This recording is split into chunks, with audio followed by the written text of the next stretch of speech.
The one thing that we could say about African peoples is that we left evidence of ourselves all over this planet.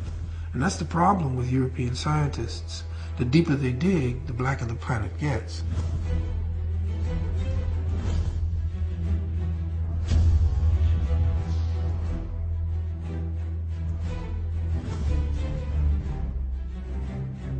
You won't find a monument anywhere prior to 1500 that isn't Africoid in some way, shape, or form.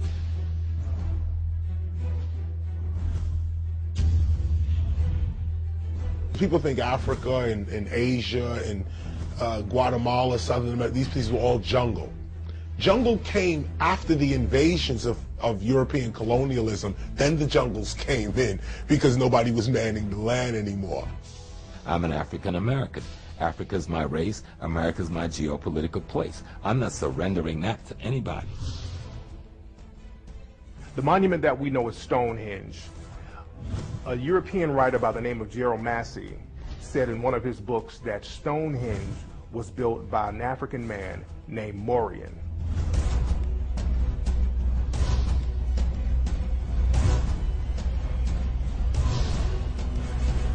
The letter J, let me say this again. The letter J was not invented until the 1600s.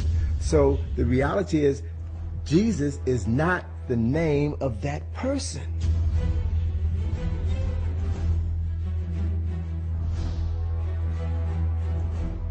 Studies have consistently shown now for decades that people of color are no more likely to use or sell illegal drugs than whites. You're destined to be a planned minority. You know what a minority means? That means a loser. It means you're a loser. Black folk don't have a problem. White folk got a problem. Black folk problem is that white folk got a problem. The real problem we have is white supremacy.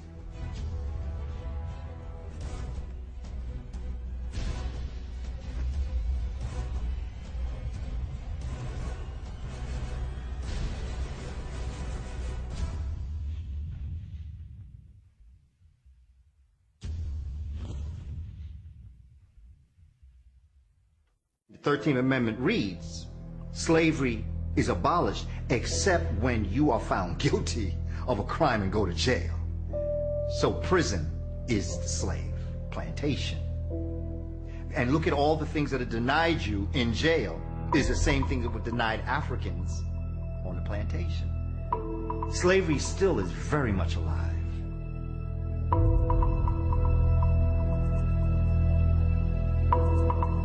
Today, there are more African American adults under correctional control in prison or jail on probation or parole than were enslaved in 1850, a decade before the Civil War began.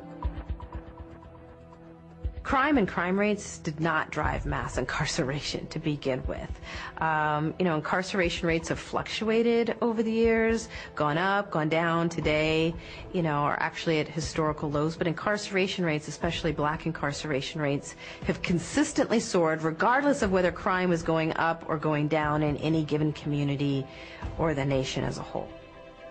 War on drugs, which has been a major engine of mass incarceration, has targeted poor communities of color, especially black and brown men, even though studies have consistently shown now for decades that people of color are no more likely to use or sell illegal drugs than white. Before 1964, the prison rate in America, the majority of people in prison were white people, were white guys. But the thing is, there was no need to have a strong police presence in the black community because black people were already controlled by the basic laws of the land. Black people were already controlled by Jim Crow laws, signs saying black people drink from this water fountain, black people couldn't live in this neighborhood. So black people were just controlled, period, at that time. Now, after the Civil Rights Bill passed in 1964, this is when the police presence became very strong in the black community, because the average citizen couldn't control black people like they could before then. So they came up with another strategy and had law enforcement do it. So around 1964-65, black communities were flooded with law enforcement. And this is why the Black Panthers was started, because of the police brutality that had started in the black community. Prisoners themselves represent a small percentage of the population under correctional control. Like today, there's about 7.6 million people under correctional control, but only about 1.3 million are in prison of that. The rest are on probation, parole, in jail, overwhelmingly for minor nonviolent offenses and drug offenses. The problem is that even if you don't get prison time, even if you're lucky enough to get just felony probation, you're saddled for the rest of your life with a felony record. And so the question isn't, in my view, just who's in prison. The question is, who is branded a criminal or felon and must live with that label for the rest of their lives. The people said, well, if we don't need black labor anymore, what do we do with it? Well, we have to set up a system in the commercial system, or at least incorporate black people into the commercial system so that they make us money without having to do the labor of picking cotton or picking sugar cane or whatever. We're already past that. So how do we make a more sophisticated plantation where we can keep slaves? Well, let's criminalize pretty much every damn thing that we do. There are over 1 million laws on the books now. Who needs 1 million laws? Unless you want to control people's behavior. The police presence has always been in the black community because we are prisoners of war. That's number one. The original police were created to catch slaves. They were slave catchers. There was no need to police a white society. There was no need for that in early America. There was no need for that. Police even became wild when police were always about guarding property. That's what the police are about, guarding property. That's it. Their job gets stretched out to a moral responsibility and public safety and that kind of thing later on in their development. But the original concept of a police officer is to make sure your property stays with you. They are hired by the rich, first of all, to protect the rich's property.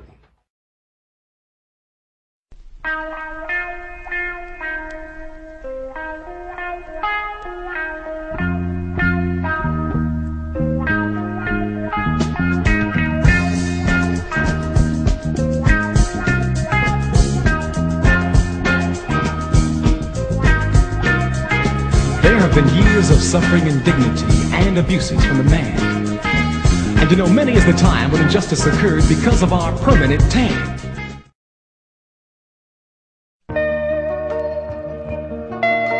New age is upon us, and yet the past refuses to rest in its shallow grave. For those who hide behind the false image of the Son of Man shall stand before God, God, God, God, God, God, God. It has begun, the beginning of the end. Now going on 22 years of my life, studying the release, being able to see where these people literally copied, plagiarized directly from African people to make up this European version of Christianity.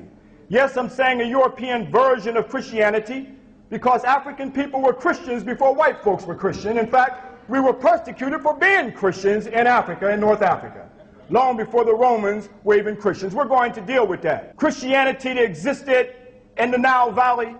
Also, what happened when Europeans got a hold of Christianity? And after all, What kind of Christians did they make us when they brought us over on the good ship Jesus, the grace of God, and the Holy Mary, the name of their slave ships? Made us a totally different Christians.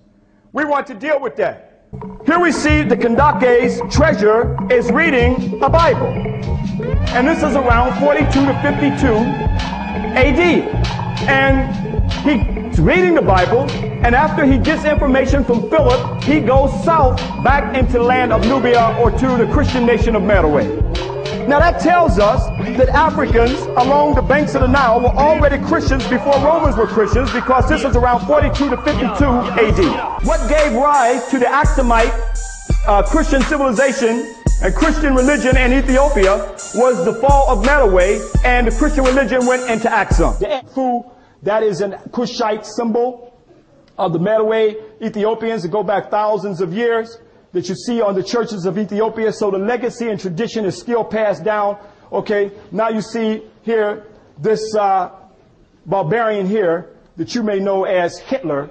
He actually copied it directly. It goes all the way back to the Kushites, and also it was part of the Aksumites. The X had nothing to do with no St. Andrew's X. That is an African X that goes all the way back to the Kushites, who used the X for the resurrection of the body. It was called the caressing of the body. That goes all the way back to Asar, who came up out of Ethiopia, showing this is a caressing, where the idea of Christ came from, for the metamorphosis, for the spirit to leave the body, that I dealt with in Christianity last time. That's why in Ethiopia, you see the body wrapped up like a mummy for a metamorphosis, like a caterpillar crawling on the ground. It forms into a cocoon. A metamorphosis takes place what? A butterfly. So it had nothing to do with a physical body, but a spiritual body is what the Kushites talked about. This is the largest rock monolithic church built in the world. It's built in the form of an ark, but it's a Christian church. But going inside, you see the beautiful angelical realm of the African angels that we haven't seen. In Ethiopia, you also see St. George slaying the dragon, but that's equally an ancient African story, because the Coptics, you see Haru in the form of a falcon sitting on the horse slaying the crocodile. But you go and see, when you look at this transition, as I show our groups in Kemet, the show has been passed down from thousands of years when Haru slayed the hippo.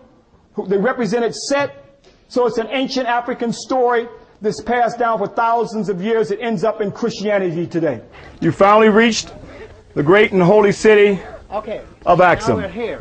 You finally made it to the Aksumite Empire, or what was the seat of the Aksumite Empire. Of these great stelas are still here, and some of them have been dated back to 1,000 years BC, and some believed to be of King Azana around 325 AD, during the time of the Christian emperor that actually predates Constantine. And this one here, about 70 feet tall. I know we saw a lot in Egypt of the ancient monuments, but throughout the whole Nile Valley, we see ancient monuments that existed in the ancient Kushite civilization and the ancient Aksumite civilization. But this is one of the most impressive sites of these ancient stelas here, 13 stories high, and also has the door, symbolic door, as you saw in ancient Kemet, to show this is all part of the Nile Valley cultural civilization. And this chapel right here is where the Ark of the Covenant is supposed to be. Those of us who are familiar with the Ark of the Covenant, that's where you see the tablet or the 10 Commandments. The tradition of this ark is an ancient African story from the Nile Valley. It did not start in Jerusalem. It started in the Nile Valley. What we're looking at right here is the Ark of the Covenant. Again, we're using cartoons, animation, because nobody has been able to identify where the hell the Ark of Covenant is. Some people say it's in Ethiopia, but yet and still, we still have not physically seen this artifact. And it don't make no difference one way or another, but here it is. What I want you to focus on is the two angels with their wings touching. Where did it come from? Here you're looking at Isis and Nephthys, which are the protector goddesses of the great god Osir, and all of the deceased who went on into Amenta, which was the Egyptians' heaven. They were the protector goddesses that made sure that you made it to Amenta. Now what you're looking at again is another, of course, a copy. It is not the original of the Ark of Covenant. Again, it's showing the angels with their wings touching. Now what you're looking at again is an original right up off of Tutankhamun's burial coffin, it shows again Nephthys and the great goddess Isis, who are protecting him on his way to Amenta, which is again the heaven for the ancient Nile Valley Africans. All right, brothers and sisters, as you can see, this is a most spectacular sight right here in Lalibela. This is one of the most famous churches. When we see pictures of Ethiopia, this is the one that generally stands out to the world. But it's definitely a most impressive.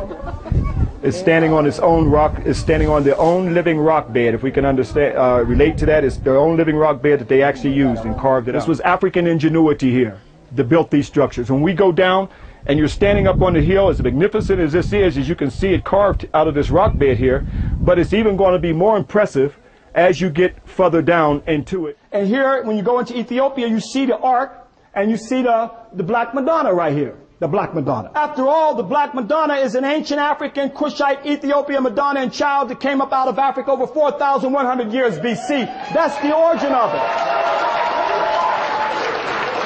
I said, this is the origin of where it came from. You're an ancient people. Right here.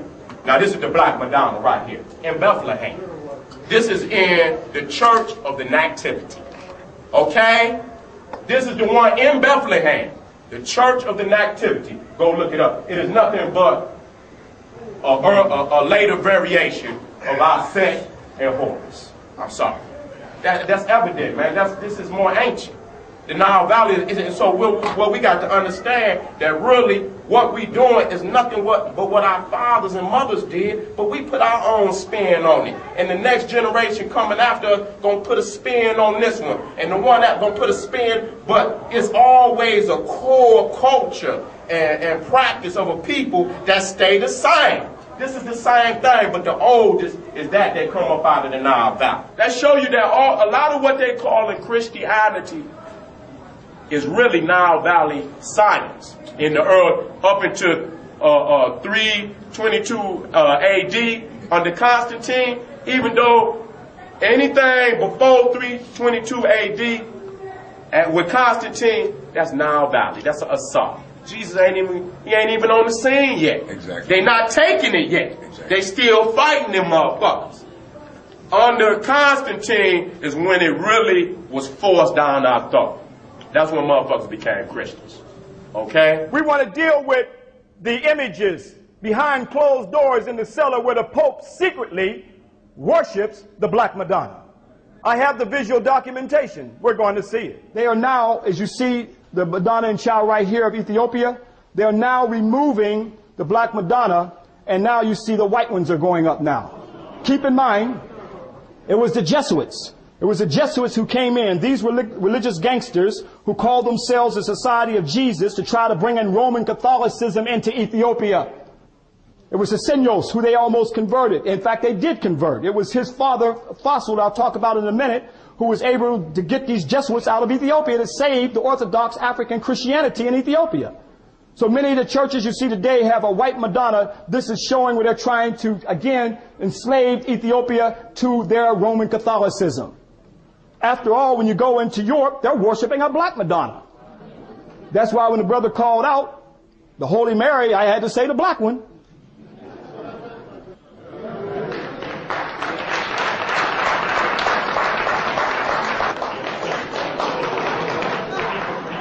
But the Pope still worships a Black Madonna in the cellar in Rome.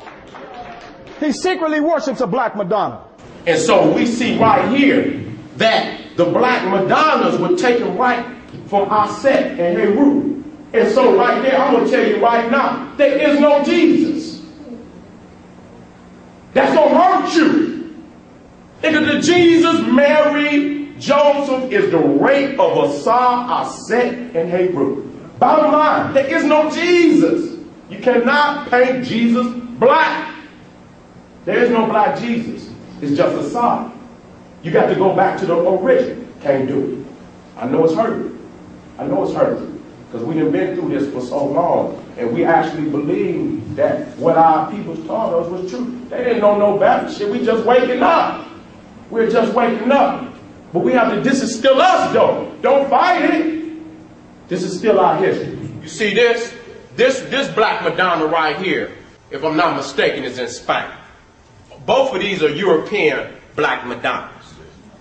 Taking it straight from Aset and Heru.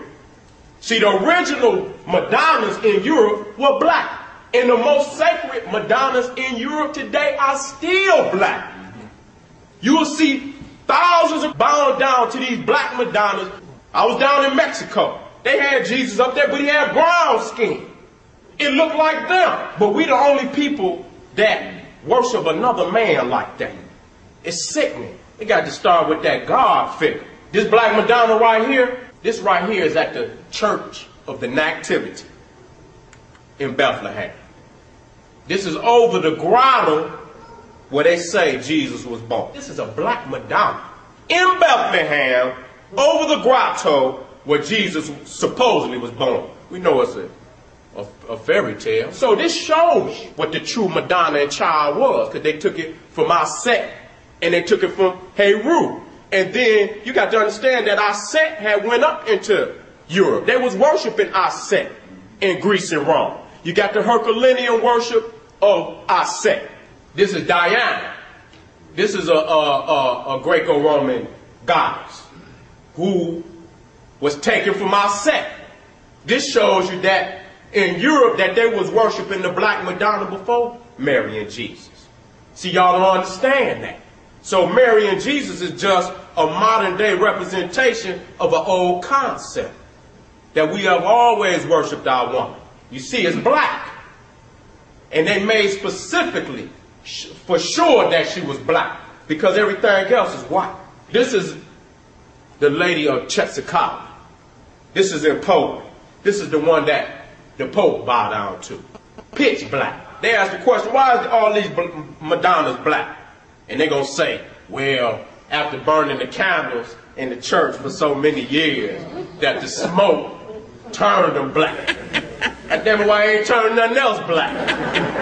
You got one in Bethlehem, one in Poland. That's some strong ass smoke. Rastafarians ain't got smoke that strong. Look at this. That's a beautiful representation of the Black Madonna.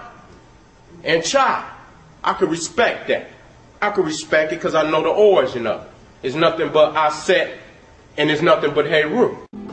The ancient land of Egypt is tied to 4 of the world's major religions, from the many gods of the pharaohs to the one God of Judaism, Christianity, and Islam, Egypt's dominant religion today. These interwoven religions all found inspiration and innovation in Egypt, land of the gods. There are many parallels between Egyptian religion and Christian teaching. Now, we don't know whether this is just because human beings have a certain similarity with each other, or whether there were actual influences, which there may well have been. There are ancient stories about the god Osiris who died and was dismembered and then brought back to life. And the story of Jesus tells, of course, the story of a man who's executed and tortured and then brought back to life. In the minds of Egyptian Christians, there would have surely been parallels. Likewise, the Holy Trinity of the Coptic Church, Father, Son, and Holy Spirit, echoed the central trio of Egyptian gods. Osiris the father, Horus the son, and Isis the mother goddess. Some of the most striking similarities can be found in religious icons, such as Isis the mother goddess and her son Horus. In the Christian Church, we have the Christ child who sits on the lap of his mother, the Virgin Mary. And there are many of us who maintain that the Christ child on the lap of the Virgin Mary is the visual appropriation by the Christians of this very venerable icon of ancient Egypt. Go to your temples for proof and validation and research and see the temples. It says the carving from the temples of Ipidasut, Karnak is called today. Sahu Nepet, Orion was Lord of the heavens. So here we see that this is Sahu, this is Neb, and this is Pet. So our ancestors saw Orion was Lord of the heavens. They carved it on the temples. But why did they put it there? That's what we want to look at. They saw, as we go back to the scriptures, we're going to bring the scriptures in the court of law. Where is it in the scriptures? Yes, it's in the scripture. In Amos, chapter 5, verse 8, it says, seeketh him that maketh the 7 stars of Orion. Uh-oh. 1, 2, 3, 4, 5, 6, 7. Seeking him that maketh the 7 stars of Orion. Well, our ancestors saw that Asar, our spiritual father, and the Zep-Tepi, for our spirit to go back to him, to rise up our caress, we see 1, 2, 3, 4, 5, 6, 7, and the constellation of Orion long before it was in Amos and the scriptures was even in existence. This is the Zep-Tepi, or the first time of creation. Our ancestors saw through the constellation, through the heavenly body, through astrotheology, through the cosmos, the first divine mother and father for them to live for eternity. A set represented Sahu, called Ceres today, and Asar represented Orion. What are you looking at right now is the Giza Plateau, the pyramid of Khufu, Khafra, and Menkaure. And as you can see, it is aligned with the 3 stars in Orion's belt. Let us read. Our Father, who art in heaven, hallowed be thy name. Thy kingdom come, thy will be done on earth as it is in heaven. On earth as it is in heaven. Matthew 6, verse 9 through 10. Our spiritual mother and father that we carved on the temples. Here we see the earliest story of Asar, who had an evil brother named Set. Many versions of the story, who got 72 conspirators to crucify him. Here we see this is long before the Cain and Abel story. You got it carved on the temples. And although you see it carved on the temples on the outside, still on the inside, they're still beautifully painted black. It's through this story of the union of Asar and Asar's resurrection, through the union of Asar and Aset, they have a holy child. It's told on the papyruses where the name paper came from. We see Tahuti, we did not worship animals, but Tahuti, the divine nectar, the messenger corresponding to Gabriel in the gospel, announces to the goddess Aset that she give a divine immaculate conception and virgin birth. So here you had this spiritual story where Tahuti came, who was a spiritual law, said Aset would have a holy child. This is long before Gabriel, the angel of the Lord, came through the back door and told Mary that she was going to have an immaculate conception. Now, our story was more spiritual because Tahuti gave the call, and Amun came to Asar and said that your wife Aset would have an immaculate conception. And so this is at Abydos. This is where you can see this. In most other temples, they done carved it all out. But this is Isis in the form of the falcon. She's receiving the holy sperm from Asar. You understand? This is through Amun-Ra. He didn't have one. So a spiritual phallus had been put in place so she can receive the sperm, and from that union came Haru, the immaculate conception. Right there. Fucking up your goddamn Christmas. Look at that. That's the queen. And you see right there the throne, which is the symbol for Aset, because the throne went through the woman. Unlike in the patriarchal system of the Hebrews, the Muslims, and the Christian, where it goes through the man. It goes through the woman in Africa. Your bloodline is traced through your mama. That is the purest bloodline. For the Lord God is a sun and a shield. The Lord will give grace and glory. No good thing will be withheld from them that walk uprightly. Psalm 84:11. For the glory of God is a sun and a shield. You see the shield? See the sun? Okay then. Okay? But unto you that fear my name shall the sun, in this instance, capital, of righteousness arise with healing in his wings, and shall go forth and grow up as calves of the star. Malachi 4:2. Go look it up. Go look it up. But unto you that fear my name shall the sun of righteousness arise with healing in his wings. Somebody been stealing. Somebody been stealing. It lets you know it fits right with the architecture. It fits right with the symbolisms off of the walls, because that's where they stole it. That's why when you're dealing with the Bible, they can never show you any physical artifacts, because basically where they stole it from, if they give you images of what the verse is actually saying, it would be nothing but an imitation of what you've seen on the walls of ancient Egypt, Nubia, and Ethiopia. Now, what you're looking at is an image, and it is a very powerful image because it displays again how they took concepts up out of Egypt. It speaks, even though I walk through the valley of the shadow of death, I fear no evil, for you are with me. Your rod and your staff, they comfort me. Psalm 23, verse 4. Is it a coincidence? It's nothing but thievery. Again, let's go on to the eyes of Ra. And I'm reading from Proverbs 22, verse 12. The eyes of the Lord preserve knowledge, and he overthroweth the words of the transgressors. Coincidence? I mean, you can take these verses and you can put them right up under ancient Egyptian release, and it will speak right to the relief, because that is exactly where they got them, right up off of the walls of ancient Kemet. Let us move on to the Hebrews worshiping of the golden calf, the Kemetic Nile Valley goddess of creation.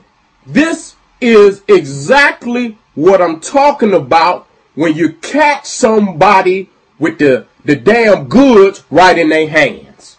I mean, you just basically just flat out caught thieving when you take these deities that anyone who can do the research can show that these were deities in Egypt, showing you just like you stealing the images, you were stealing the sacred writing right up off of the papyruses, right up off of the tombs, right up off of the pyramids. The black mother of creation, Heru. And so right here you see the black king Tutankhamun. He's sucking from an udder of the golden calf, Heru, the golden cow Heru. He's being nourished. That's his mother. That's the spiritual mother that exists in what we call Mother Nature, or Mud Nature, Mu, which was the wife of Amun. The surrogate mother is Heru. Her symbol is a cow. Why the cow? Because she represented the great Mother Earth. Now let's look at this, because on their own Torah books right here, a closer view of that, it says this. This court and chapel formed a special unit within the great temple. They were used for the celebration of the day of the child in his cradle. A festival commemorating the birth of Horus, that we called Heru, which, coming as it did at the close of Egyptian year, offers a curious resemblance to the Christian festival of Christmas. A curious resemblance. Thousands of years before their stuff, but it's a curious resemblance. Not only that, they go on to say that this small temple was called the Menmesi, or meaning the birth house in the ancient Kemetic, or they call Egyptian. The reliefs on the wall portray the divine birth and childhood of an infant, Heru. Now here we see the rites which related to Horus, Osiris, Horus, the father, and his death. This is where we get the Father, the Son, and the Holy Ghost from. And this early trihood of Asar, Aset, and Heru, brothers and sisters. On these temples you see Heru. She was a Tanihisian, or what is known as a Nubian goddess that came up from the south. Why did they got Hathor, or Heru, that our ancestors called him, over the European Jesus? Is that animal worship going on in the manger? Let's go after this now. See the cow, Hathor, over the European Jesus? Our ancestors always placed Hathor over the Pharaoh to rule because he was the divine king. He was called the King of Kings, the Sarah, the Son of God. Every king or sultan represented that this was the surrogate mother was Hathor, and her symbol was the cow. So every sultan king was the Heru king who was protected by the Holy Mother, and her name was also Murray, meaning love that was changed to Mary. By the way, you shouldn't say love. That's white folks' term. Okay? We call it Murray, that they corrupted it into Mary. That's literally a copy off of your tombs thousands of years ago, where you see the cow was always over the Heru king, as you see the cow over the white Jesus. Now, you're looking at the Gospel of Judas, 260 AD. You can go read the National Geographic. They found that right there. That's in Upper Egypt. That's Nubia. That's Nubia. And then you got the Nag Hammadi Gospels. You can get that down at True Bookstore also. The Nag Hammadi Gospel from the Gnostics.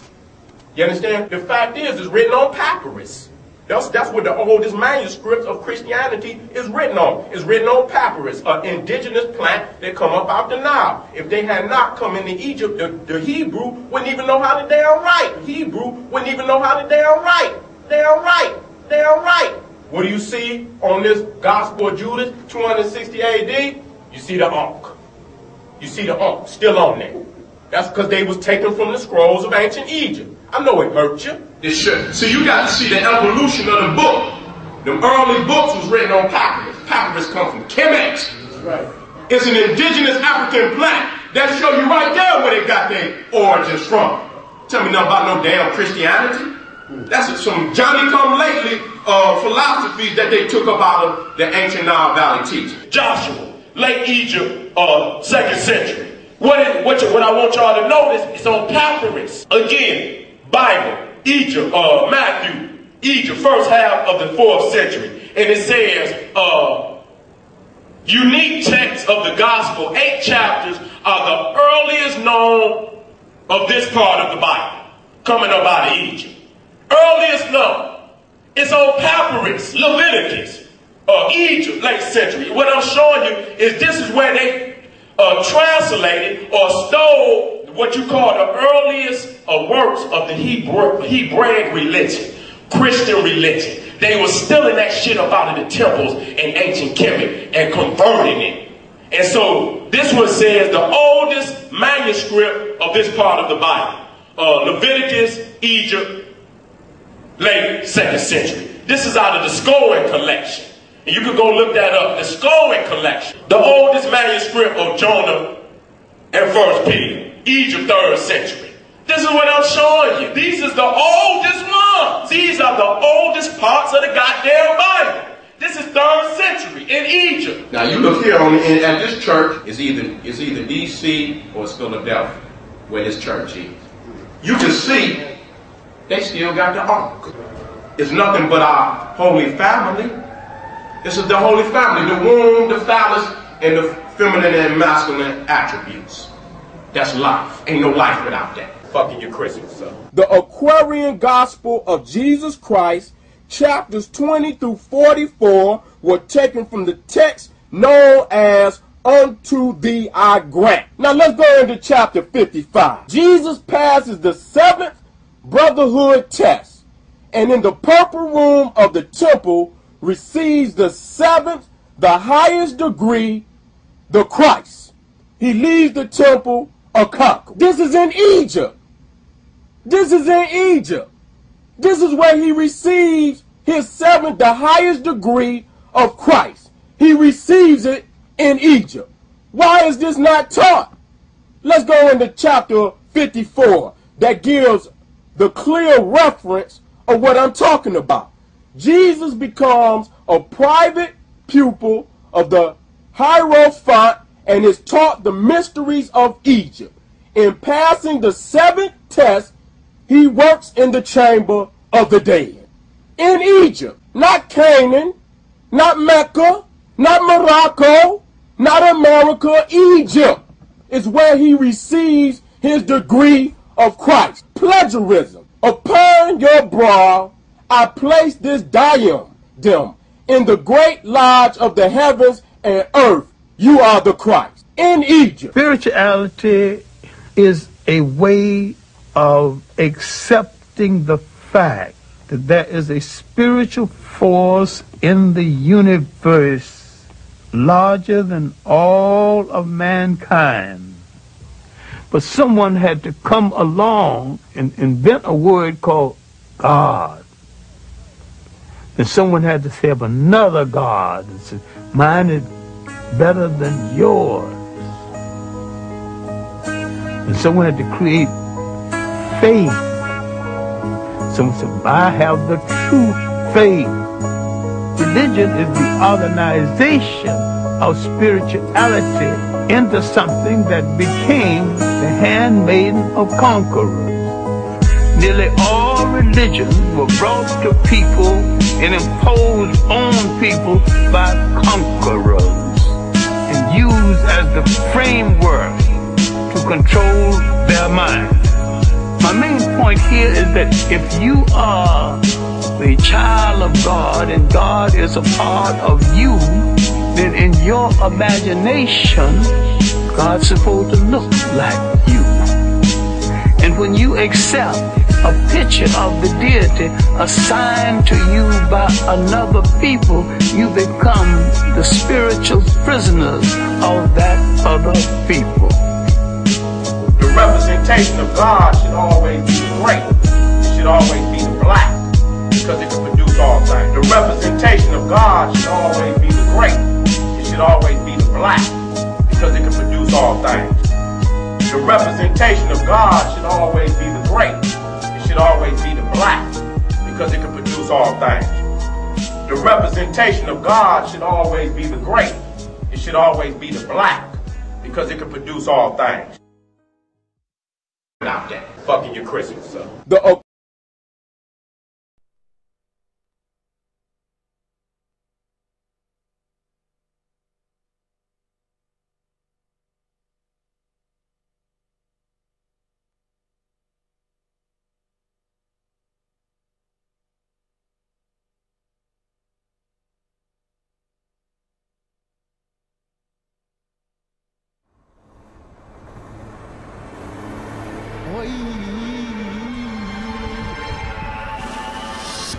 For hundreds of years, men have searched for the Ark of the Covenant in order to unlock its secrets. But what was the Ark and the immense power that it contained? And why did it kill some of those who touched it? Was it an object of divine power, or could it have been a man-made device? Come with me as I investigate who Moses really was and unravel the ancient science behind the most famous holy relic of all.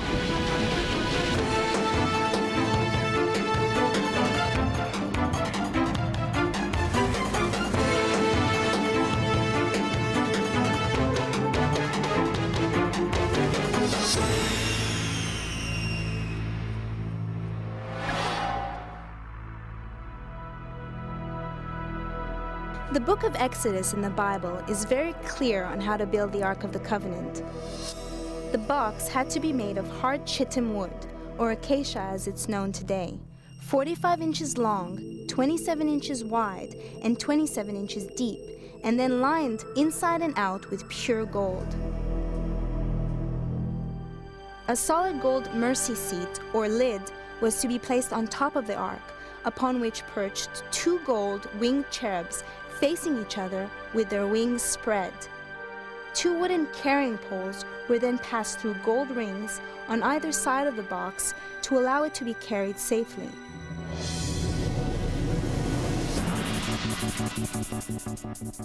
But the Bible also says the Ark erupted in a shower of sparks and flames, killing those who touched it and laying waste armies. Clearly this was no ordinary carrying chest.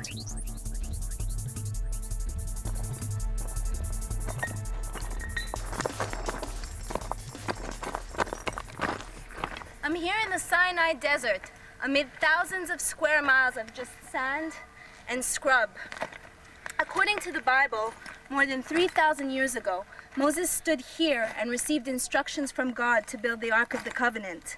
A wooden box covered in pure gold in which to place 2 stone tablets bearing the 10 Commandments. But no one really knows what the Ark was. One scientist has a controversial theory. He believes that it was a capacitor or a battery of sorts. Wild as it may sound, we're going to build a full-scale replica and then try to fire it up to see if we can produce an electrical current. To unravel this ancient mystery, scientist John Hutchison has put together a team in Vancouver who are all experts in their fields, including cabinet maker Dan Northrup and electrical engineer Corey Whaling. Together, they have to design, build, and test a working replica of the Ark, using the Bible as their instruction manual. But why was the Ark so deadly? Highly controversial theories suggest that it might have contained particles from a meteorite. Others speculate that it was a nuclear device of some sort, made of highly radioactive uranium. John Hutchison's belief is no less controversial, but much more practical. He believes that it might have been a high-voltage capacitor, part of some lost, ancient technology. According to his theory, when it was carried across the hot desert, the two gold cherubs on top of the box collected huge amounts of static and electromagnetic electricity, causing the entire outside of the ark to be negatively charged. With the hard acacia wood acting as an insulator between them, the inside of the box, also gold-lined, would have become positively charged and would have been able to build up and store a lethal voltage, zapping anyone who touched it. If this theory is true, then 3,000 years ago, this would have indeed seemed like God in a box. It'll build up thousands of volts of energy and discharge like a huge spark like that. It can actually kill you if you're not careful with it. You're not going to get hurt, you're going to get killed. There's no, ooh, it might be harmful, it'll kill you. And anybody that touched it would have got kicked across the room. So, while the team in Vancouver are battling to build it, I'm going to stay out here in Egypt and try to piece together the ancient heritage behind it. And we've only got 4 weeks to do it.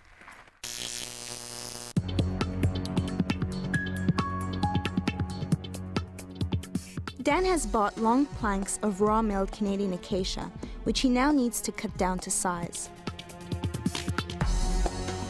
Based on the ancient measurement of cubits in the Bible, he's calculated it will be 27 inches high, 27 inches wide, by 45 inches across. Base drawing I came up with of the simplest form, what I think the Ark of the Covenant would start out as, which is very similar to a modern blanket box. And then to further assist, I've done more of a detailed drawing, which shows the joinery and a simple joinery system, which I believe will require very little fasteners or glue, all being made of wood. And then the third portion, roughly dictating what it might look like gilded with gold.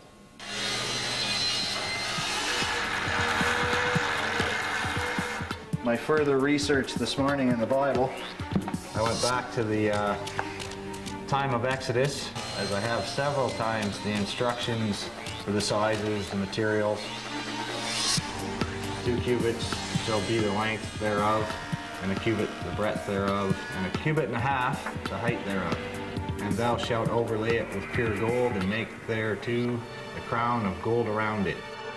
We took all the measurements and stuff, a lot of it came right out of the Bible.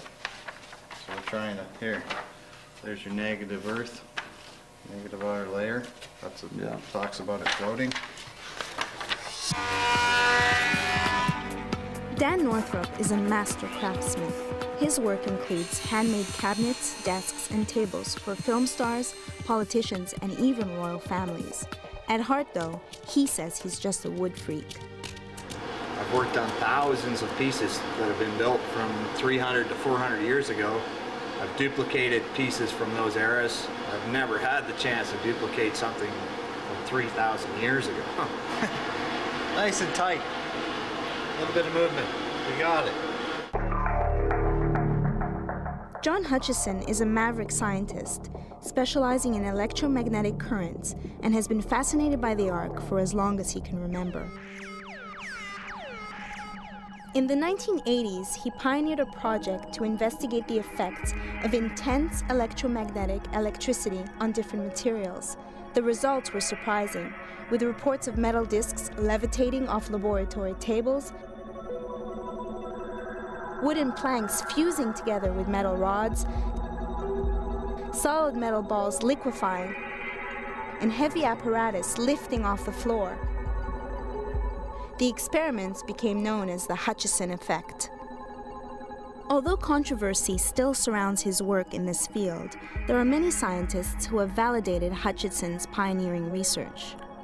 I'm reading some articles on the internet about Moses that he was basically also electrical genius, and felt that if he could have a special machine, a special ark, beautiful, actually quite a beautiful piece, and it produced these sparks, that he could indeed carry, let's say, the Word of God or Jesus through by showing this off as an energy source, but not understanding exactly what it is. Yeah, these are the cherubim drawings. That's a base sketch of them. Yeah. This is a more detailed sketch of the wing.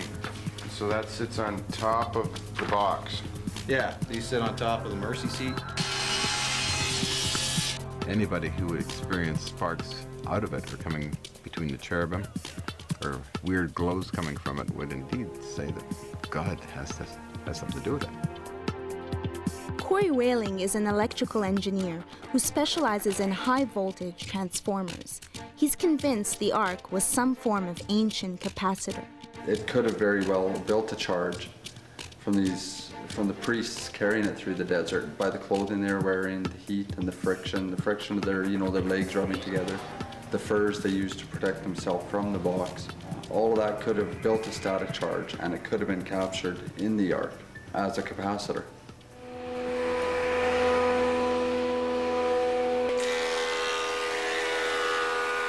While Dan mills the timber, John hits Vancouver's junkyards to find parts and materials to build the electrical apparatus. Well, I'm looking for bits and pieces for the Ark. Maybe some cherubim if I'm lucky. Looking. The two angels on top of the Ark were known as cherubs and had their wings outstretched. And although the Bible mentions solid gold, any highly conductive metal will do. Well, my thinking on scrapyards is it's already made, and the price is right, and you get something like this that would probably cost $800 to $1,000 for $30. I think it's a bargain. You have to do some modifications on it. That's why I like military surplus and scrapyards. You get the best for less.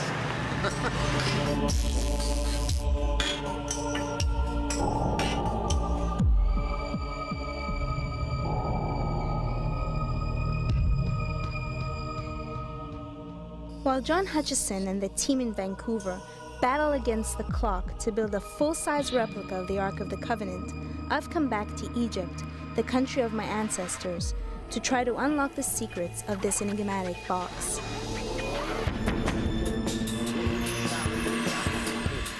As a journalist and writer with a fascination for ancient Egypt, I'm going to investigate what the Ark really was, and the highly controversial theory that it may have produced some sort of high-voltage electricity, thousands of years before it was thought to have been invented by modern science. The earliest known battery was discovered in 1938 in Baghdad, Iraq. It was a small clay pot containing an iron rod and some vinegar, which produced less than 1 volt of electricity. Enough to electroplate metal maybe, but hardly the shower of sparks and flames the Bible describes. The Baghdad battery, as it became known, was dated to 250 BC. No one has ever found any electrical devices or batteries dating back to the time of Moses, 1,000 years earlier. I'm heading to the Temple of Hathor in Dendera. It's about an hour north of the Valley of the Kings to check out some remarkable hieroglyphics that I think might change that.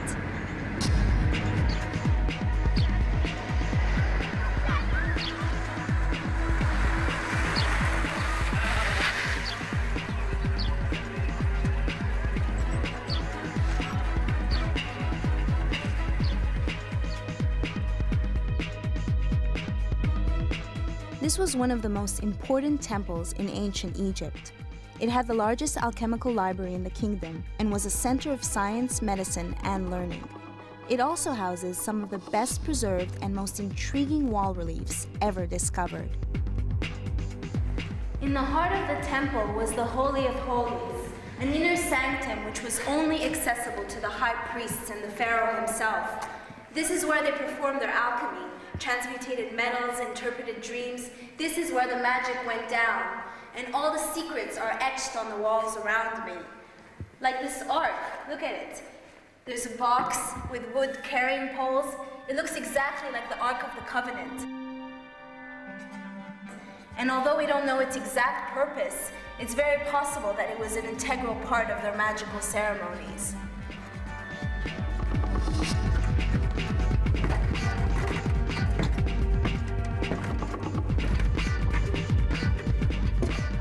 But the real secrets of Dendera were hidden underground in the oldest part of the temple and only recently discovered.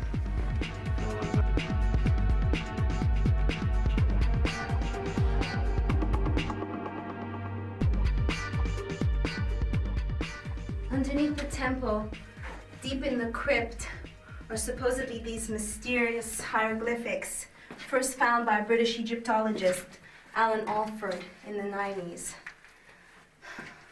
It was him who thought that they looked like ancient Egyptian electricity. I think these might be them. Yes. It's amazing. If you look, these definitely look like huge light bulbs. And they're going into cables right here. And then on the other side, looks very industrial, are these transformers. It's very compelling evidence. Could this be evidence of ancient Egyptian electricity?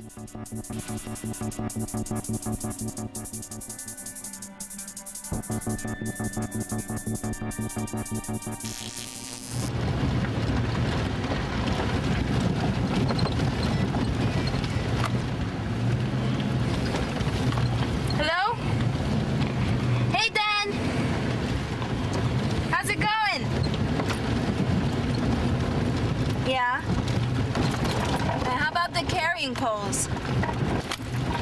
And the cherubim? Alrighty. I'll give you a call when I get some more research. Okay, bye!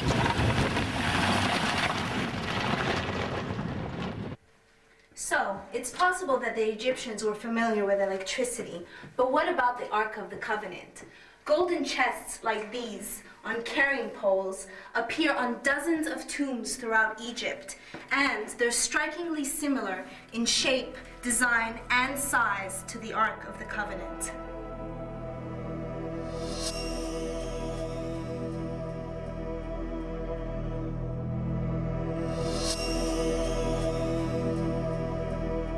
When the tomb of Tutankhamun was discovered in 1922, Howard Carter found a large number of ceremonial boxes built to contain stone effigies of their gods, including one made of gold with 2 carrying poles and the god of death, Anubis, lying on the top. Could the Ark of the Covenant be modeled on this? Even more intriguing was the young pharaoh's coffin, over which hung a large cloth tent interwoven with thousands of small bronze stars, surrounded by winged cherubim, very similar to the description of the tabernacle in the Bible. Dr. Hani Regab is the curator of the Pharaonic Museum in Cairo and an expert on the Tutankhamun treasures. The Ark of the Covenant was very much an ancient Egyptian artistic piece, description-wise. And then the second thing is the 10 Commandments, which are believed to be the first law given to man. 7 of those 10 Commandments are in the Book of the Dead that existed long before the Jews came to Egypt. It seems possible that whoever wrote the description of the Ark in the Bible must have known about the ceremonial boxes and funeral rituals of ancient Egypt.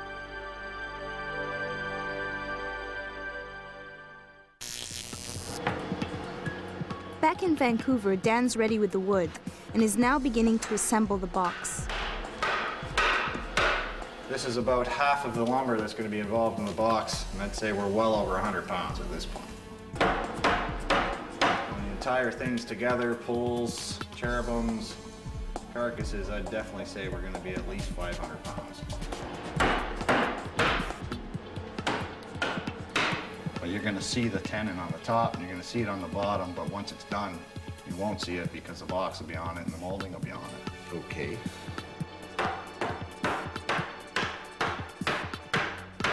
Where we've got our mercy seat, top of the box, where the cherubims are going to sit, pretty much ready to go.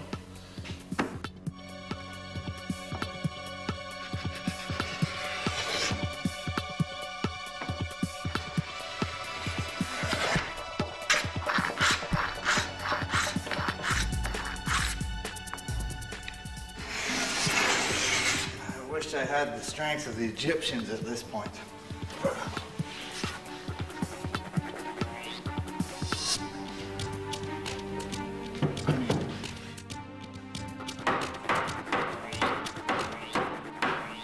The things I am finding is they used very limited tools to do a lot of work. So in that sense, I don't think things have changed all that much.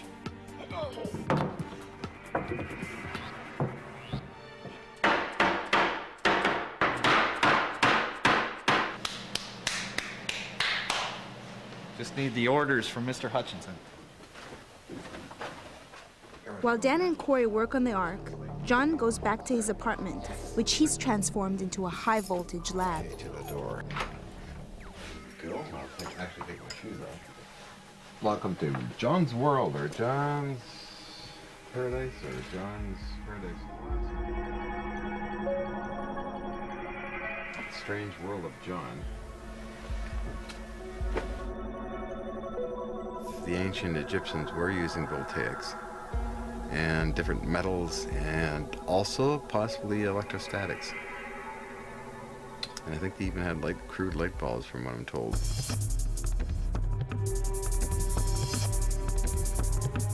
John's built a scale model of the Ark using the same acacia wood, but 2 brass eagles instead of angels.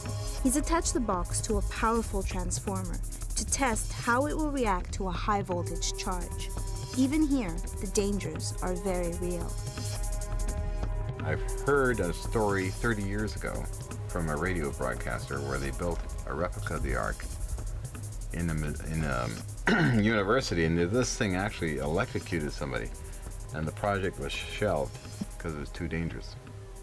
The cherubim, with their wings outstretched over the mercy seat, act as spark gaps, really, because they're so close together, which means that they could carry a spark right across them and cause a glow effect to come down onto the highly polished gold mercy seat, and you'd see all this magical light in that, like a mirror.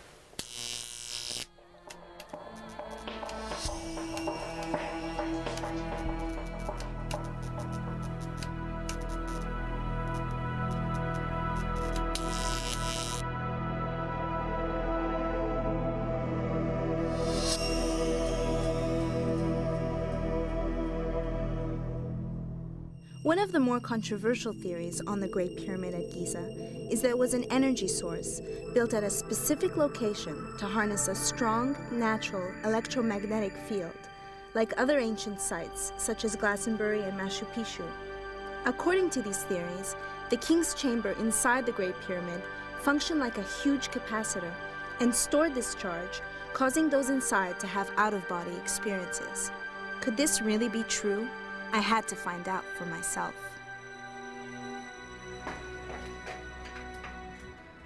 Arriving early in the morning, the pyramid was opened especially for us, and I was allowed in on my own. You can't imagine how massive this structure is until you're actually inside and climbing up the main shaft.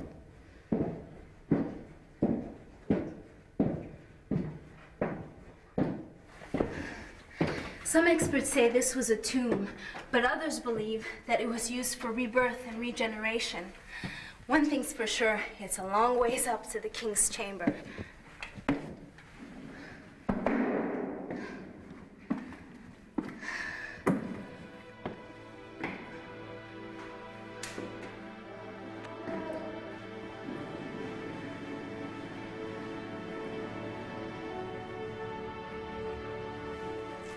What I find the most intriguing about the king's chamber is this basin here.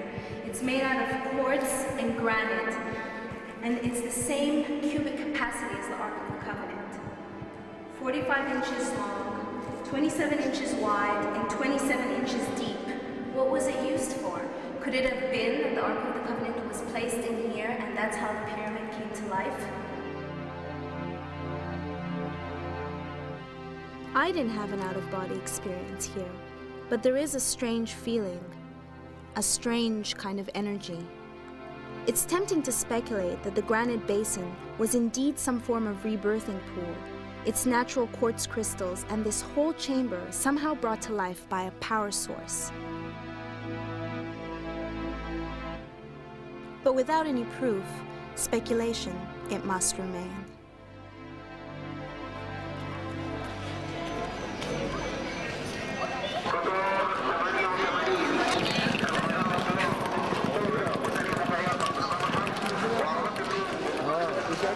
We're going to Luxor. We're taking the overnight. Should be interesting. 10 hours. And hopefully no bed bugs.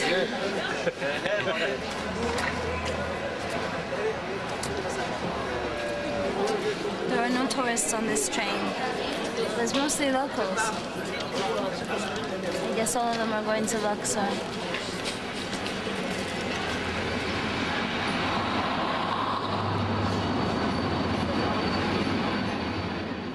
While Egypt trundled past the window outside, I hit the bar. If you ever take the overnight sleeper from Cairo to Luxor, take it from me. It's the place to break up the 10-hour journey. 70s decor, neat spirits, and a dancing barman. Oh, and a fold-down bed, all for just $50.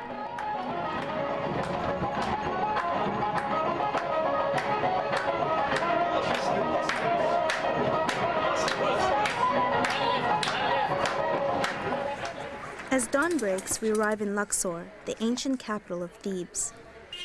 Hello. I've come here to meet a man who has been on a similar quest to me. Author Ahmed Osman has long been a thorn in the side of the Egyptian Antiquities Department with his outspoken views on the Exodus. He believes that Moses was the pharaoh Akhenaten. Just as the Bible says Moses did, Akhenaten believed in one God and fled Egypt with his followers to the Sinai desert. I believe in my own research, according to my own argument and research, that Akhenaten, the king who declared only one God, the monotheistic king, and closed all the temples, who ruled Egypt in the mid-14th century, I believe that Akhenaten was the historical Moses. So therefore, do you think that the Ark of the Covenant was Egyptian? The Ark of the Covenant was an Egyptian object used in worship. And it is certainly, you can find it all over the place, in Tutankhamun's tomb, all over the place. It is exactly the way Moses explained it in the book of Exodus. Why would Akhenaten create this box of tricks? People needed a powerful leader, and they needed to be sure that this leader does represent a bigger power, a superpower. And obviously these images and tricks help to enhance the position of the leader. Why do you think Akhenaten would create this box of tricks, like, you know, sparks coming out of He hasn't created it, he used it. And obviously because of gold, covered by gold and so on, it must have had some reflection. And they could, as all other Egyptian elements of worship, have used some chemical material or electric material to shine and give some kind of sound or image that can give an effect of some powerful deity. These boxes, these arks, which used to carry the holy objects, holy figures sometimes, and covered with figures of cherubim, angelic figures and so on, and carried by 4 priests, are found in every place in Egypt, especially in Tutankhamun's tomb as well. Are there other things that the Hebrews took out from the ancient Egyptian practices? The Hebrews took many things from it. Even the 10 Commandments are Egyptian. I mean, in the Book of the Dead, you have this thing, when the deceased goes to be judged, you usually have a negative thing. I haven't done that, I haven't stolen, I haven't killed, I haven't done that. But in the book, in the 10 Commandments, you have it in the positive thing. I don't kill, in the imperative, don't kill, don't steal. Exactly the same moralities of the ancient Egyptian. From not only that, they also have the idea of the snake, the holy snake, the rod of Moses. It is an Egyptian. Why would he do that? To impress the audience, the worshippers. Because God is powerful and is mysterious as well. And these priests know the mystery of God, and they have to impress the audience that this is the power, you see. You know, ancient time, ordinary people need some mystery to get into beliefs. Do you think that Sarabit al-Khadam, do you think that that's the actual Sinai as opposed to St. Catherine's Monastery? You see, the Israeli archaeologists who were digging during the occupation of Sinai from Egypt, digging the area, they found remains of this temple on the top of Mount Sarabit. And this was a very ancient temple of the local people of Midianites in Sinai. It was a holy place from the old time. Certainly, this Sarabit is one of the holy sites of the Bible. But we certainly know from archaeological evidence that there was a holy temple on the top of the Mount of Sarabit al-Khadim, and that there are lots of indication to confirm that Akhenaten lived there for some time. Petrie found, at the end of the 19th century, he found the head of Queen Tai, Akhenaten's mother, in this temple. And he found evidence also in the temple of some kind of Semitic worship with a lot of burnt offerings and so on. So certainly Sarabit al-Khadim was the place where I think that Akhenaten lived during his exile in Sinai. Why are there so many discrepancies in the Bible? Like, for instance, I've read that certain books were completely taken out of the Bible. Mainly because the story of the Bible was transmitted orally for many centuries before it was put down in writing in 6th century BC in Babylon. The Bible, as it is now, was put in writing 8 centuries after the time of Moses, mainly from different transmitted orally stories. So there is some kind of confusion sometimes, and sometimes even some information contradicting itself. However, if we examine the evidence against the historical background, we can reach a definite kind of conclusion. Couldn't it be also the people who wrote it, the many people who wrote the Bible, it had to fit a certain narrative. They had, I mean, it had to fit the story. So things that didn't go with history were taken out for their own, maybe they had ulterior motives, could it be? Different tribes, different writers, different times had different accounts and different reasons for this account. However, with biblical archaeology now, we can re-examine the evidence and come to a conclusion. It does not mean because the Bible had different contradicting stories that there is no fact behind it. There is certainly historical core for the biblical story. I think the time has come that we look in history to find the biblical characters, because so far we have been separating between the Bible and Quran, the holy books, and history. I mean, if these characters, Moses, Joseph, and all these characters, were real historical characters, then we should be able to find evidence from history and archaeology to prove the time they lived and how they lived and so on.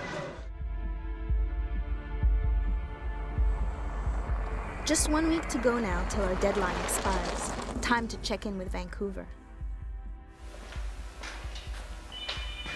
Way down. Good morning. Hey, Dan, it's Miriam.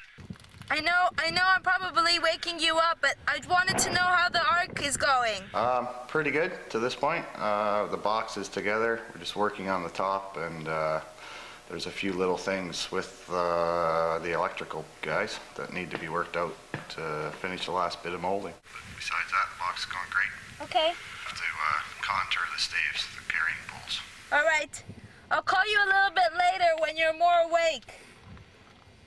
Okay, bye.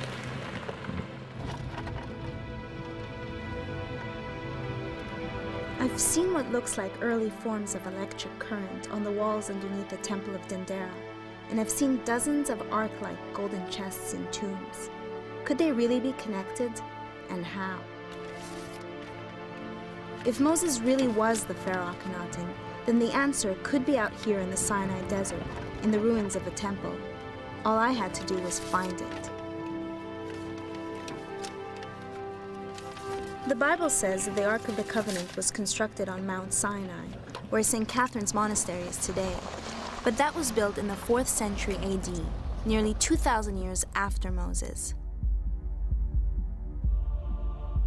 However, in 1904, a British archaeologist, Flinders Petrie, came across an Egyptian temple at Serabit el-Khadam, a short distance away, which was dated back to the time of Moses and the Exodus from Egypt.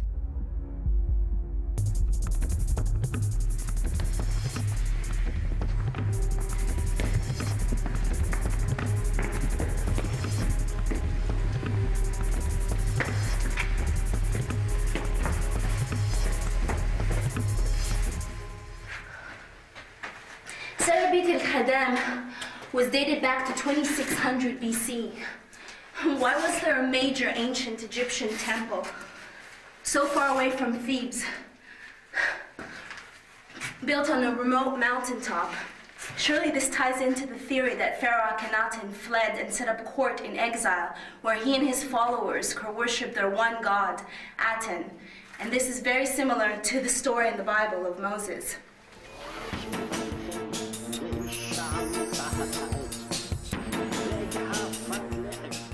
When Petrie excavated the site, he found evidence of furnaces, crucibles, and tools, as well as a large amount of white powder mixed with sand. This was clearly much more than just a temple. Had Petrie found Akhenaten's alchemical workshop? A place of science and worship? Could this possibly have been where the Ark of the Covenant was built?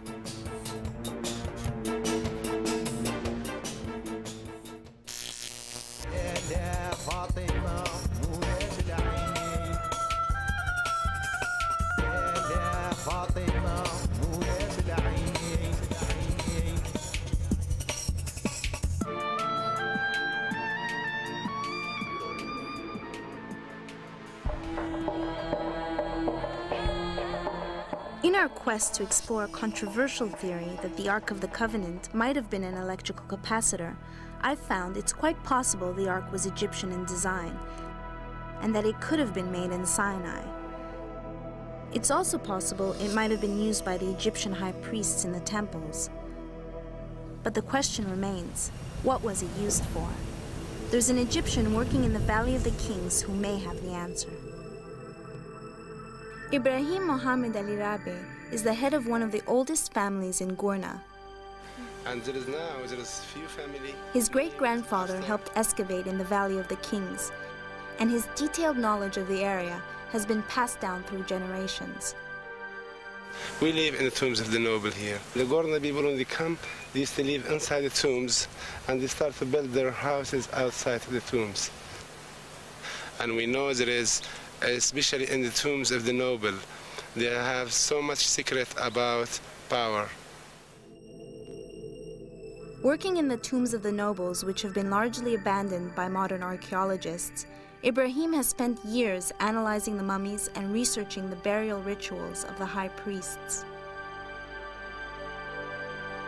Controversially, he believes the Ark may have been used to produce a very fine powdered gold known as mufskst, or life, which he's found in many of the mummies of the nobles.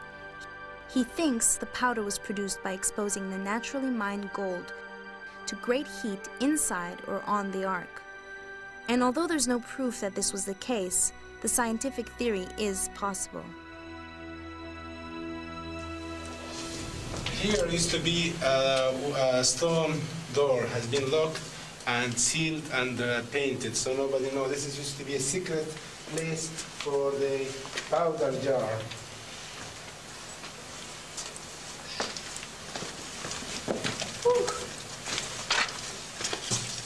Here we are in a secret place where they used to put golden powder and the white powder inside jar, and this inside jar used to be in one of these small rooms here inside. But the jars are broken, so someone stole what was inside. Yeah, somebody broke them actually because they found them sealed. They don't know the secret. Yeah. They just broke them.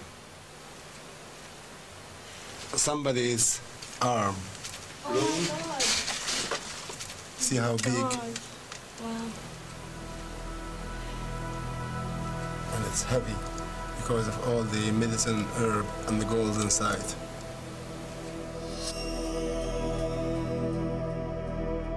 It's believed this powder was given to the dead to give them strength in their journey to the underworld and the afterlife. If the ark was used to produce this venerated powder of life, it's easy to see how it gained almost mythical status, and why, for the Hebrews, it became a powerful symbol of their God. Was the mufsks the manna from heaven that the Bible describes being placed inside the ark alongside the Ten Commandments? Was it true that powdered gold had these amazing properties?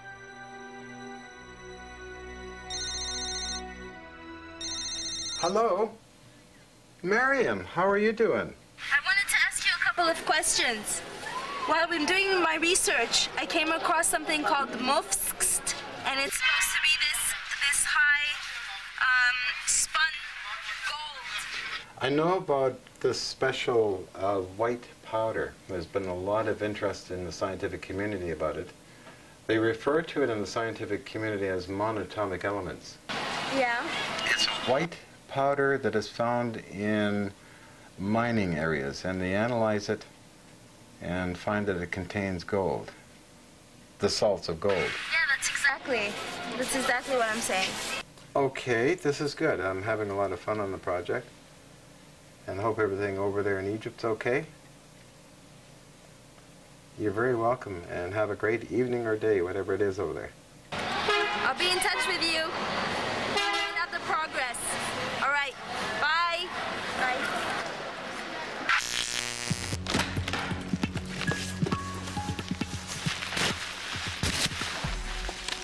Merry Christmas. Yeah, drawings of what we should have in the box. Hey, actually looking kind of neat.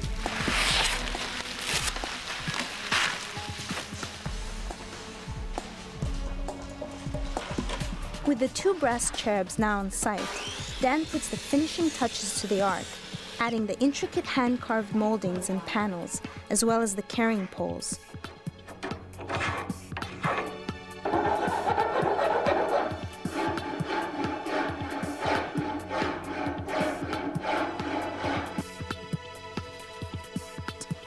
Although the Bible does say it was lined inside and out with pure gold, the team estimated it would cost more than $10 million, not to mention the weight. If it had a 9-inch slab of gold on top, which is 8, 9, whatever, if it had a solid slab of gold that was 3 feet by 5 feet, plus the box, plus all the other gold, plus the cherubims, it would have to be close to 2 tons. How many guys did they say carried it? 4. That's what, I believe people were a lot stronger back then, but 2 tons?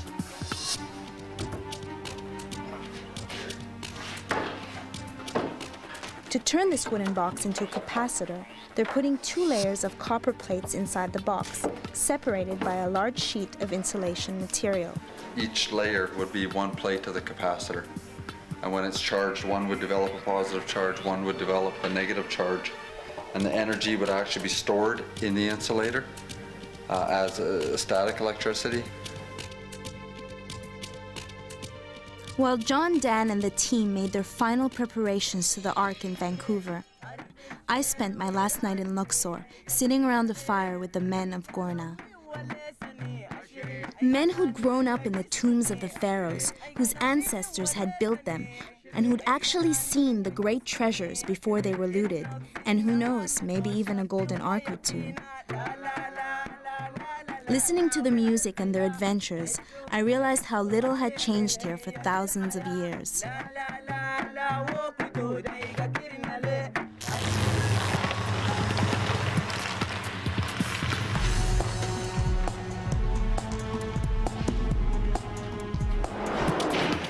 Okay. Finally, after exhaustive adjustments, rigorous safety checks, and many, many sleepless nights, the team's ready to test their full-scale replica of the Ark of the Covenant. The team has tried to be as true to the Bible's instructions as possible. Dan has used acacia throughout, a very similar hardwood to the chitim wood that the Bible describes. And like his ancient counterparts, Dan hasn't used any nails at all, just joinery. The Bible describes the ark erupting in a shower of sparks and flames, laying waste armies and killing all those who touched it. The team's expectations are more modest than that, but they do expect to see a good spark of electricity between the two cherubs. Although the Bible also says the ark had to be lined inside and out with pure gold, the cost of this would have been over $10 million today. So instead, the replica is lined inside with copper sheets. The two brass cherubs are attached to metal rods which lead down into the box. The team believes the ark charged itself when it was carried through the desert for weeks on end. They think the heat and the friction would have built up a huge charge inside the box.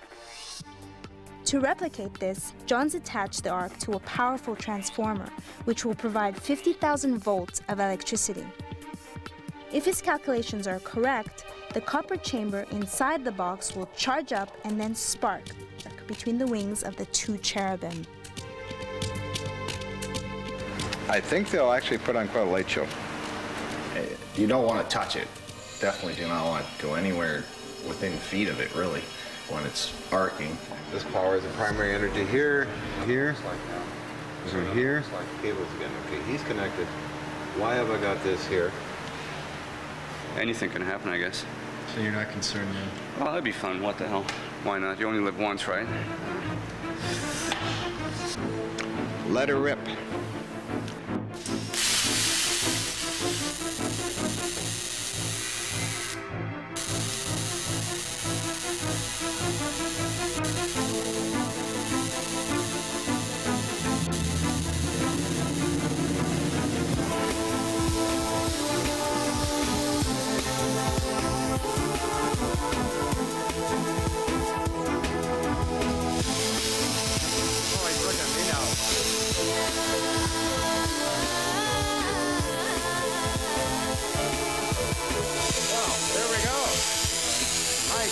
High voltage, 50,000 volts, plastic here.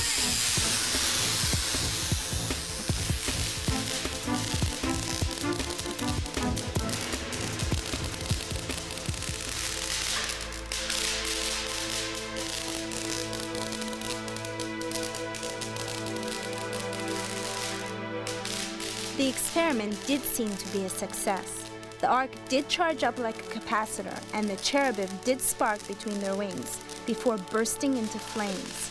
Even in a warehouse in Vancouver, it's easy to see how people saw this as God in a box 3,000 years ago.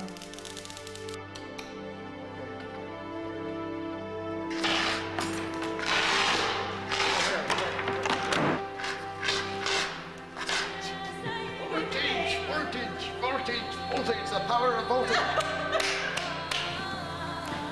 This whole thing disintegrated. Oh my gosh. Look at this little part, it disintegrated.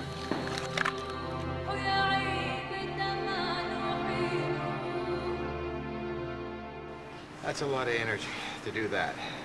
That's mega voltage. What can I say? Did it go as you kind of thought it would go? Yeah, we're run pretty good, I think. Pretty dynamic, pretty powerful. To blow them up like that, that's a lot of energy. Ooh. How do you feel now that it's over? I feel ready to build 4 kitchens and a dining room set. It did arc. I don't know if we proved it killed people or threw fire at people, but you know, we proved it's possible that it could have been a capacitor. I got a couple more trees so we can build another one.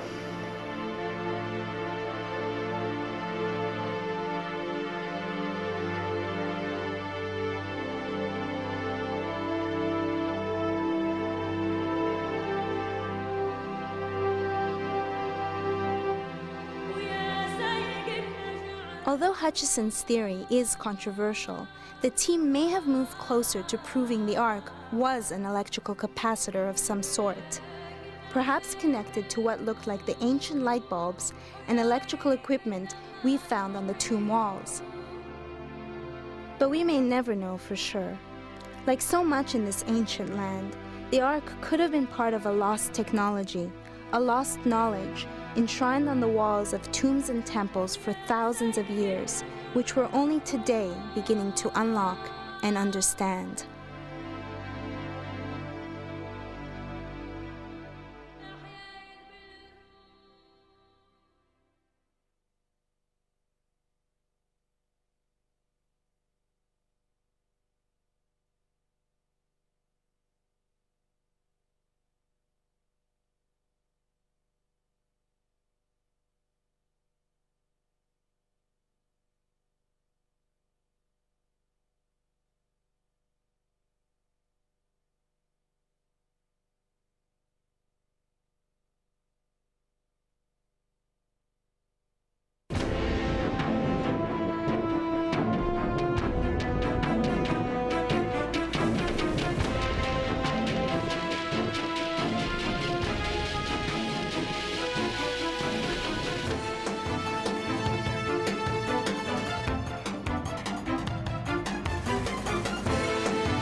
Spirituality is a way of accepting the fact that there is a spiritual force in the universe larger than all of mankind.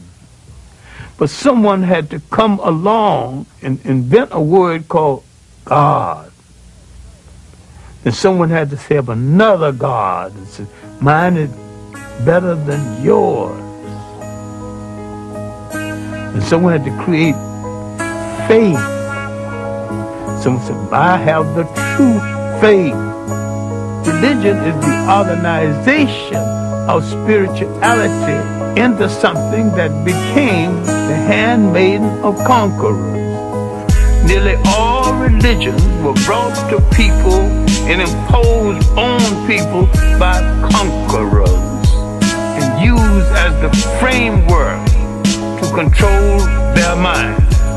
My main point here is that if you are the child of God and God is a part of you, then in your imagination, God's supposed to look like you. And when you accept a picture of the deity assigned to you by another people, you become the spiritual prisoners of that other people.